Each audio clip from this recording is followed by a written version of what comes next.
Good evening. Yes, it is indeed me, the one and only Richard Nixon. Apparently, people are forgetting me and my political controversy, the political controversy upon which all other political controversies draw their names.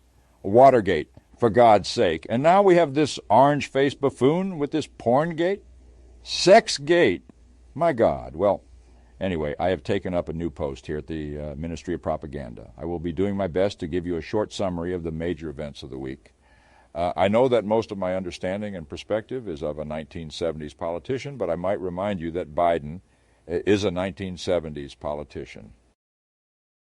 So here are the major news stories of the week. Firstly, Donald Trump, indicted and accused of hush money payment to a porn star during the 2016 presidential campaign, is shamelessly milking his legal woes for all they're worth.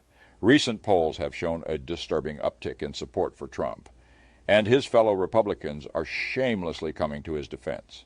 The Trump campaign, meanwhile, is using his indictment as a fundraising tool, and they claim to have raked in a whopping $7 million since the news broke. In other developments in the USA, NASA has announced the 4 astronauts who will be traveling to the moon on Artemis II. Big whoop! At the UN, Russia has assumed the rotational presidency of the UN Security Council. I'm sure they'll do a bang-up job. Speaking of Eastern Europe, there are rumblings that Ukraine may finally counterattack in the ongoing war with Russia. It's about damn time. Russia continues to gobble up territory in Bakhmut, and it's high time Ukraine fought back. We've spent a lot of money there. This week, a Russian military blogger was killed in a terrorist attack in St. Petersburg. It's a tragedy, to be sure, but I'm not exactly shedding tears over it. Finland has joined NATO, ending their neutrality policy. It's about time they picked a side. Sweden is trying to join too, but Turkey and Hungary are blocking them. Sounds like a big old mess to me. There was a violent exchange between Palestinians and Israeli police at the Oxamos compound in Jerusalem. At least 37 Palestinians were injured. Just another day in the Middle East, I suppose. Oil prices have surged after OPEC members announced production cuts. Big whoop. Rahul Gandhi, an Indian opposition leader and critic of Prime Minister Narendra Modi, had his 2-year prison sentence suspended by an Indian court. Yawn.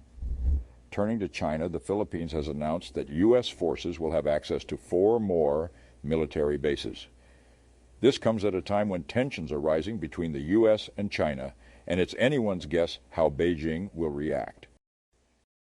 China's regulators are conducting a cybersecurity probe of Micron Technologies, a top American chip maker. This is Beijing's most serious retaliation yet against Washington, and its attempts to cut China off from high-end chips. Just what we need, more tension between China and the U.S. On the diplomatic front, France's President Emmanuel Macron is meeting with China's President Xi Jinping to relaunch a strategic partnership between Europe and China. Macron wants Xi to play a major role in bringing peace to Ukraine. Good luck with that. Meanwhile, Speaker Kevin McCarthy met with Taiwan's President Tsai Ing-wen, becoming the most senior elected official to meet with a Taiwanese president on American soil since Washington established diplomatic relations with Beijing. Sounds like a recipe for disaster. Well, that's all from me for this week. Please like and share this video, and please subscribe to our channel. Now turning to our hosts, Rich and Chris. You are watching and listening to the Ministry of Propaganda, helping you think.